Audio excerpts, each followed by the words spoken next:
Welcome to my online course, Turn on the Calculator in Your Head. Let's see what we have in this lesson. This means we want to take away 5 from 62. We also call this subtraction. Subtraction means take away. We can use the multiples of 10 that we used in the last lesson. We can take 2 from 62 to get 60, and that leaves 3 to be taken from 60, which results in 57. So 62 minus 5 is equal to 57. We can do this with a number line as shown, or do it in our heads.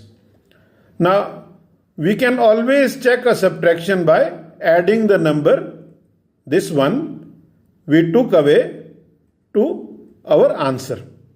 We should get the number we were subtracting from.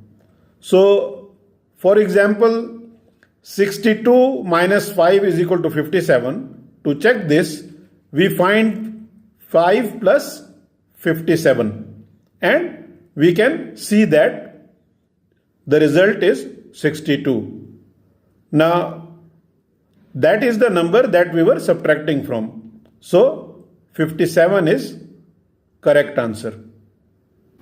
If you want to get full benefit of this course, do the practice sheet of this lesson before moving on to the next lesson.